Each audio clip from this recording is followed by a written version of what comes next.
નમસ્કાર વિદ્યાર્થી મિત્રો, ધોરણ 7 વિષય વિજ્ઞાન પ્રકરણ 7 હવામાન, આબોહવા અને આબોહવાની સાથે પ્રાણીઓનું અનુકૂલન.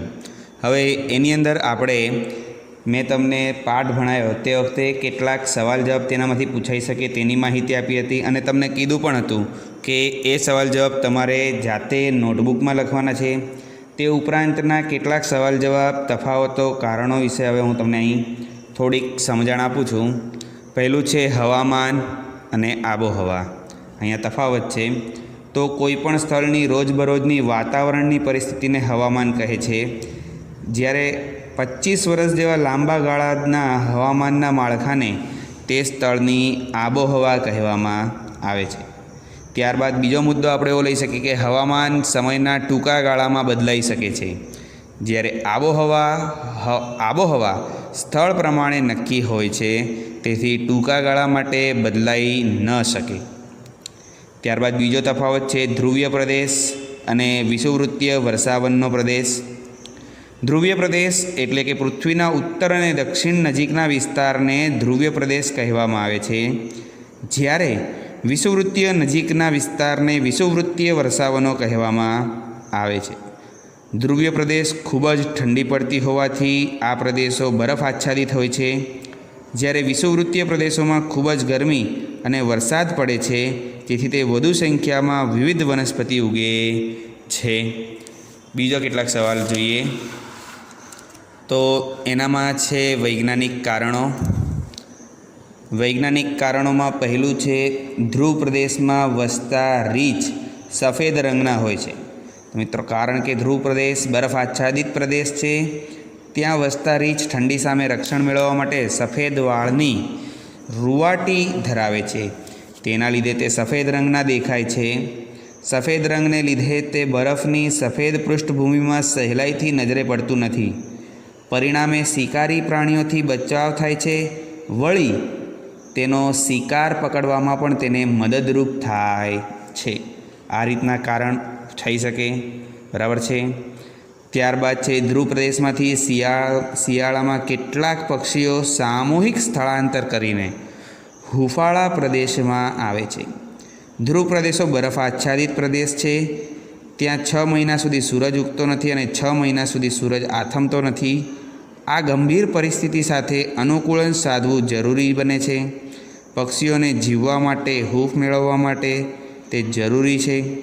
શિયાળામાં ધ્રુવ પ્રદેશમાં ખૂબ જ ઠંડી પડે છે. આવા વાતાવરણથી બચવા પક્ષીઓ ધ્રુવ પ્રદેશ છોડી ગરમ પ્રદેશમાં સામૂહિક સ્થળાંતર કરે છે અને શિયાળો પૂર્ણ થતાં ત્યાં પાછા આવી જાય છે. માટે હવે કેટલાક ટૂંકમાં પ્રશ્નો જોઈએ આપણે મિત્રો. તો ટૂંકમાં પ્રશ્નોમાં પહેલું છે હવામાન એ જટિલ ઘટના છે, સમજાવો. મિત્રો, હવામાન સમયના ટૂંકા ગાળામાં બદલાઈ શકે છે. કેટલીક વાર એવું પણ બની શકે છે કે સવારે તડકો નીકળતો હોય, સમયે અચાનક ક્યાંકથી વાદળો ઘેરાઈ જાય અને ભારે વરસાદ પડવાનો શરૂ થાય. વળી કેટલીક વાર ભારે વરસાદ મિનિટોમાં ગાયબ થઈ જાય અને તડકો નીકળે. આમ હવામાનમાં ઓચિંતા ફેરફાર થઈ શકે છે. તેથી હવામાન એક જટિલ ઘટના છે. ભારતના જુદા જુદા ભાગોમાં આબોહવા વિશે ટૂંકમાં સમજૂતી. તો જો કોઈ સ્થળ માટે મોટાભાગના સમયે તાપમાન વધારે મળે તો આપણે નક્કી કરી શકીએ કે તે સ્થળની આબોહવા ગરમ છે. હવે જો આ સ્થળે મોટાભાગના સમય દરમિયાન ભારે વરસાદ પડતો હોય તો આપણે કહી શકીએ કે તે સ્થળની આબોહવા ગરમ અને ભેજવાળી છે. ઉદાહરણ તરીકે કેરળ. ત્યારબાદ પશ્ચિમ ભારતના રાજસ્થાન જેવા પ્રદેશોમાં વર્ષના મોટા ભાગનું સમયનું તાપમાન વધુ હોય છે, એટલે કે ત્યાં વરસાદ ઘણો ઓછો થાય છે. તેથી તેને ગરમ અને સૂકી આબોહવાવાળો વિસ્તાર આપણે કહી શકીએ. ઉત્તર પૂર્વ ભારતના વર્ષના મોટા ભાગના દિવસો વરસાદ પડે છે. આથી આપણે કહી શકીએ કે ઉત્તર પૂર્વ ભારતની આબોહવા ભેજવાળી છે એવું કહી શકાય. ત્યારબાદ ધ્રુવીય પ્રદેશોની વિશેષતાઓ વિશે વાત કરીએ તો ધ્રુવીય પ્રદેશો પૃથ્વીના ઉત્તર ધ્રુવ અને દક્ષિણ ધ્રુવની નજીકના વિસ્તારોમાં આવેલા પ્રદેશો છે. ત્યાં 6 મહિના સુધી સૂરજ આથમતો નથી અને બાકીના 6 મહિના સુધી સૂરજ ઉગતો નથી. ત્યાં વર્ષના મોટા ભાગના સમયગાળામાં ખૂબ જ ઠંડી પડે છે. આ પ્રદેશો 12 માસ બરફ આચ્છાદિત રહેલા હોય છે અને શિયાળાની ઋતુનું તાપમાન લગભગ -37 ડિગ્રી સેલ્સિયસ સુધી નીચું જતું રહેતું હોય છે. આ એક ગંભીર પરિસ્થિતિ છે.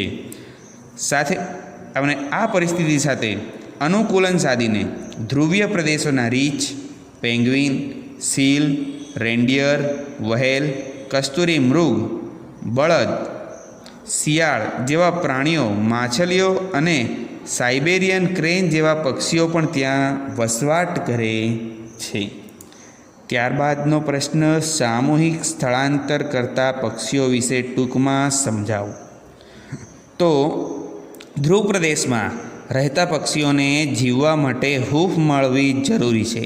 આથી શિયાળો શરૂ થતાં તેઓ ઠંડીથી બચવા માટે હૂંફાળા પ્રદેશોમાં સામૂહિક સ્થળાંતર કરે છે અને શિયાળો પૂર્ણ થયા બાદ મૂળ સ્થાને પાછા ફરે છે. સાઇબેરિયન ક્રેન શિયાળામાં સાઇબેરિયાથી આવીને રાજસ્થાનના ભરતપુરમાં, હરિયાણાના સુલતાનપુરમાં અને ગુજરાતના નળ સરોવરમાં સ્થળાંતર કરીને આવે છે. કેટલાક ઉત્તર પૂર્વના કિનારાવાળા પ્રદેશોમાં તેમજ ભારતના બીજા ભાગોમાં આશ્રય મેળવે છે. બરાબર છે મિત્રો.